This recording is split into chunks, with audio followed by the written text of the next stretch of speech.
তো রাতের বেলা আমাদের জার্নি শুরু এবং আমি আমার মোবাইলে অনেক দিনের পুরোনো কিছু ভিডিও দেখতে দেখতে মনে হলো যে গত বছর তো আমি সাজেকে গিয়েছিলাম এবং সেই সাজেকের মেমোরিজগুলো কখনোই আসলে ভিডিও আকারে শেয়ার করা হয়নি।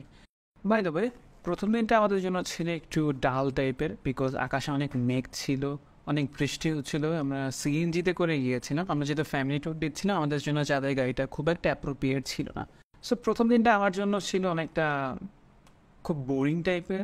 আকাশে মেঘ ছিল এবং হাঁটাচলা করে কাটিয়েছি, খাওয়া দাওয়া করেছি। খাওয়া দাওয়ার স্ন্যাপগুলো ফর্চুনেটলি আপনাদেরকে দেখাবো না, কারণ আমি এটা পছন্দ করি না। তার থেকে রেদার আমি আপনাদেরকে কিছু কুকুর দেখাবো, বিড়াল দেখাবো, আকাশের মেঘ দেখাবো।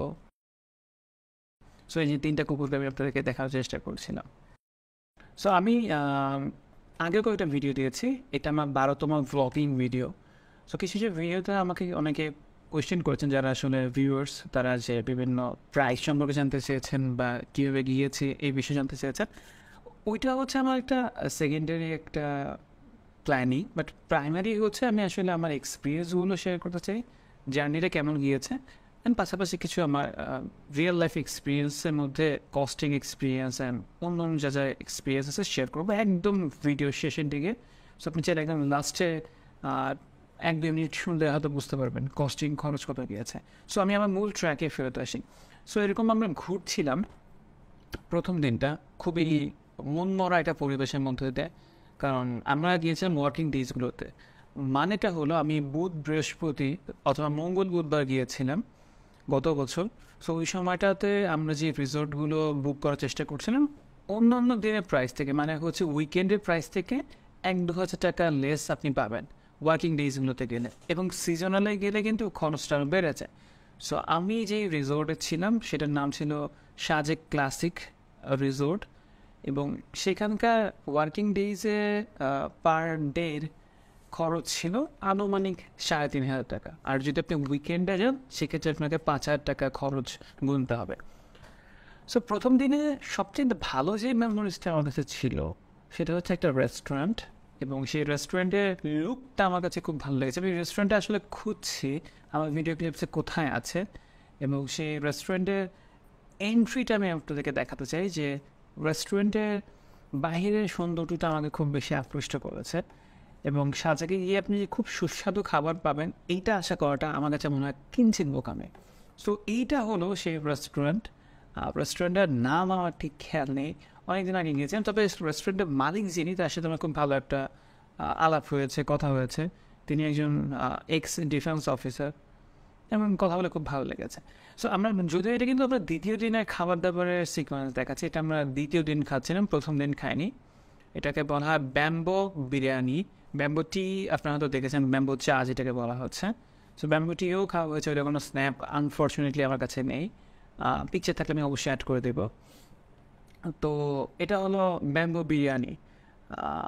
কেউ নজর টজর এরকম দেওয়ার কোনো বিষয় নেই, আমি খাবারের কোনো সিকোয়েন্স দেখাবো না, জাস্ট আমি প্রসেসটা আপনাদেরকে দেখাচ্ছি। প্রসেসটা ভালো লাগছে দেখে, বাট খাবারের মানটা অতটাও আপনি সুস্বাদু বোধ করবেন না আমার কাছে মনে হয়। আমার কাছে আসলে খুব যে ইয়ামি টেস্টি বা আবার খাবো এরকম মনে হয়নি আমার কাছে মনে হচ্ছে যে ফার্স্ট টাইম এক্সপিরিয়েন্স করার জন্য ওকে ফাইন, ক্ষুধা লাগছে খাচ্ছি। যাই হোক, আমি নিন্দা করছি না, জাস্ট আমার ফিডব্যাকগুলো বলছি, আমার যেটা ভালো লেগেছে সেটা বলেছি। বাট আপনি যদি ঘুরতে চান সাজেকে, ঘোরার জন্য অনেস্টলি ভালো লাগবে, আপনার মন ভরে যাবে। যদি আপনি পাহাড় প্রেমী হয়ে থাকেন, যদি আমি সমুদ্র প্রেমী, বাই দ্য ওয়ে আমার সমুদ্র খুব টানে, আমার কক্সবাজার খুব ভালো লাগে, আর কক্সবাজার গেলেই মন ভালো হয়ে যায় আমার কাছে, এমনটা। পাহাড়ে খারাপ লাগে না, ভালো লাগে। পাহাড়ে ওঠার জার্নিটা থ্রিলিং ছিল, যেহেতু সিএনজি করে যাচ্ছে, এবং সিএনজি কিছু বিষয় থাকে যে পেছন দিকে বসতে হবে। সাজেকে একটা মজার বিষয় হচ্ছে গান বাজনা, শুনে দেখেন।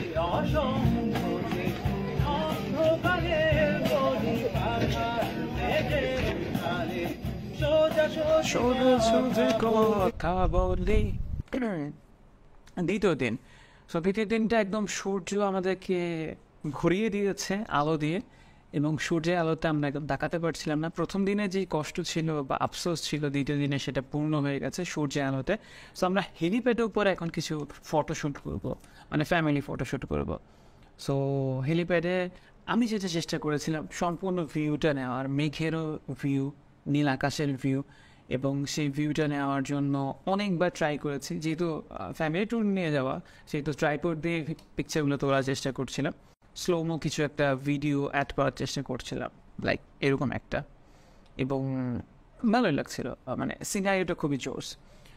সো সাজেকে যে একটা ইম্পর্টেন্ট লোকেশন আছে সেটা হচ্ছে জিরো পয়েন্ট, যেটাকে বলা হয়। ওইখানে ম্যান্ডেটরি কিছু ছবি তুলতে হয়। আমার কিছু স্ন্যাপ আছে, আমি একটু দেখাই আপনাদেরকে। অ্যান্ড এটা হচ্ছে দ্বিতীয় দফা আমি আমার হেলিপ্যাডে যাওয়ার চেষ্টা করছিলাম। দ্বিতীয় দফা মানে হচ্ছে যে আমি চাচ্ছিলাম যে, তখন আমার কাছে কোনো ব্লগিং ক্যামেরা ছিল না, আমি আমার মোবাইলে ক্যামেরাটা ইউজ করে ভিডিওগুলো করার চেষ্টা করছিলাম। ভালোই আছে আমার কাছে মনে হয় যে, একদম নিউ ব্লগার যদি বলা হয়, বা নিউ এই টাইপের ট্রাভেলিং ভিডিও করছি, সেক্ষেত্রে ভালোই, খারাপ না। সো উপরে আসার পর দেখলাম কোনো একটা ফ্রেন্ড সার্কেল গ্রুপ, তারা প্রাইভেট কার নিয়ে এখানে আসছে, এবং আমি যেই কারণে উপরে উঠেছিলাম সেই সিনারিওটা নষ্ট করে দিয়েছে তাদের প্রাইভেট কারটার জন্য। আমি চাচ্ছিলাম যে একটা ওয়াইড অ্যাঙ্গেলে একটা পিকচার তুলবো, আনফর্চুনেটলি ওরা তোলাও যায়নি, বিকজ তারা অনেকক্ষণ ধরে আছে। এবং আমি চেষ্টা করছিলাম যে তারা যাতে একটু নেমে যায় বা চলে যায়। সো তারা যেহেতু বের হচ্ছে না, পরে আমি আর কি করবো, আমি বের হওয়ার প্ল্যানিং করছিলাম মনে একটা দুঃখ নিয়ে, যে ওই পিকচারটা আমার তোলা হলো না। বাই দ্য ওয়ে, হেলিপ্যাডে কিছু পিকচার আপনাদেরকে দেখাবো, পিকচারগুলো খুবই জোস আমার কাছে মনে হয়েছে। এটা অন্য আপনাদের কেমন লেগেছে। বাই দ্য ওয়ে, আমি অলরেডি মনে হয় এটা আমার ফেসবুক পেজে না, সরি, আমি আমার ফেসবুক আইডিতে শেয়ার করেছি ইতিমধ্যে। সো চলে যাই, আমার ফ্যামিলি মেম্বার যেখানে আছে সেই জায়গাটা যাওয়ার খুবই দরকার, বিকজ তার অনেকক্ষণ ধরে বোধহয় না, হ্যাঁ ছায়া আছে খুব সম্ভবত। ওই জিরো পয়েন্টের কথা যেটা বলছিলাম, ওইখানে একটা গ্রুপ ছিল, তাদের কিছু পিকচার আমি তুলে দিয়েছিলাম। আনফর্চুনেটলি স্ন্যাপগুলো আমার কাছে আছে কিনা আমাকে একটু চেক করতে হবে, যদি থাকে আমি এখনই অ্যাড করে দেবো। ওটা খুব ইম্পর্টেন্ট আমার কাছে মনে হয়, যে ওই জায়গাটা সিনারিওটা খুবই জোস। এবং দেখেন, এই যে চারদিকটা সবুজ, পাহাড়ে কিছু ভিউজ দেখা যাচ্ছে, যতটুকু আপনার চোখ যায় আপনি দেখতে ভালো লাগবে যদি আপনি প্রকৃতি প্রেমী হয়ে থাকেন, অ্যান্ড স্পেশালি পাহাড়কে যদি আপনি ভালোবেসে থাকেন। তো সাজেকে সারা জীবন থাকতে হয়তো আপনার ভালো লাগবে না, যেহেতু একদম নেটওয়ার্কের বাইরে, ওইখানে অনেকগুলো সিমের নেটওয়ার্ক কাজ করে না, খুবই নেটওয়ার্কে ভোগান্তি আমি ভোগ করেছিলাম, গ্রামীণ ফোন তো একদমই কাজ করছিল না। তারপরও 2 দিন নেটওয়ার্কের বাইরে থাকতে ভালোই লেগেছে, আমার কাছে খারাপ লাগেনি। এবং মাঝে মাঝে মনে হয় প্রতি 6 মাস পর পর একবার এরকম কোনো প্রকৃতির কাছে যাওয়াটা ভালো, দূরে কোথাও ঘুরতে যাওয়া ভালো একটা ডিসিশন। সো এবার আমি যে পয়েন্টসগুলো নিয়ে কথা বলবো সেটা হলো যে, আমি যে রিসোর্টটাতে ছিলাম সেই রিসোর্টের কিছু আউটলুক আপনাদের সাথে শেয়ার করব, এবং আপনার ছবিতে দেখতে খুব ভালো লাগবে, ভিডিওতে দেখতে খুব ভালো লাগবে, বাস্তবেও আপনার কাছে খুব ভালো লাগবে। আপনি যে বাস্তবে ওই রিসোর্টে যান। এবং একটা নোটিস বলি, রিসোর্ট কোম্পানি আমাকে কোনো স্পন্সরশিপ দেয়নি, আমার জাস্ট রিয়েল এক্সপিরিয়েন্সগুলো আপনাদের সাথে শেয়ার করা। সো রিসোর্টে প্রবেশ পথটা ঠিক এরকম, একদম মুখে আপনি যদি সাজেকে এন্ট্রি পথে আপনি এটাকে দেখতে পাবেন, ঠিক উপরে এটাকে দেখা যায়, একটু ঘুরে ইউটার্ন নিয়ে আসতে হয়, এই সিঁড়ি বেয়ে নামতে হয়, এবং ওই যে দোতলা বিশিষ্ট যে রিসোর্টটা আছে, ওটাই হচ্ছে সাজেক ক্লাসিক রিসোর্ট। কালারফুল, খুবই কালারফুল। যদি আপনি মানে ব্যালকনি সহ চান, প্রাইভেসি চান, তাহলে এটা আবার ভালো একটা চয়েস না। ফ্যামিলি ফ্রেন্ডস নিয়ে আসলে এইটা একটা খুব ভালো চয়েস। যেমন আমাদের ঠিক উপরে ফ্রেন্ডসরা ছিল, খুবই ভদ্র ছেলেরা ছিল বাই দ্য ওয়ে। এবং আপনি যদি ফ্যামিলি নিয়ে আসেন, মানে বাবা মা ভাই বোন সহ আসেন, সেক্ষেত্রেও খুব ভালো একটা প্ল্যানিং। বাট কাপলদের জন্য আমি মনে করি না এটা খুব একটা ভালো planning, because they are looking for some privacy. এই জায়গাটা একটু ওপেন, চারদিক দিয়েই আপনি ব্যালকনিটা পাবেন। বিকালবেলা এই গার্ডেনে বসে গল্প করার জায়গা আছে গ্রুপলি, এবং একটা দোলনা আছে, আমি একদম প্রথম দিকে দেখিয়েছিলাম, সেটাও খুব সুন্দর। চারদিক থেকে এটা ব্যালকনি আছে, তো সবাই চাইলে যে কোনো সময় যে কোনো দিক থেকে ব্যালকনিতে যেতে পারে। স্পেশালি যারা দোতলা থাকে তাদের ভিউটা খুব বেশি সুন্দর। আমরা নিচতলায় ছিলাম, সো আমরাও কিন্তু খুব একটা খারাপ ভিউ পাইনি, যদি কিছু পিকচার আপনাদেরকে দেখাই। তো সব মিলে আমি যেটা আগেই বলেছিলাম, এই রিসোর্টটা ফ্যামিলি ফ্রেন্ডস জন্য খুব ভালো। ওয়ার্কিং ডেজগুলোতে আপনি 3.5-এর মধ্যে পেয়ে যাবেন গত বছরের কথা অনুযায়ী, আর যদি উইকেন্ডে যান 5,000 টাকা। So thank you so much সবাইকে এতক্ষণ আমার সাথে থাকার জন্য। ভিডিওটা ভালো লাগলে অবশ্যই শেয়ার করতে পারেন। দেখা হচ্ছে নেক্সট কোনো একটা ভিডিওতে। আল্লাহ হাফেজ।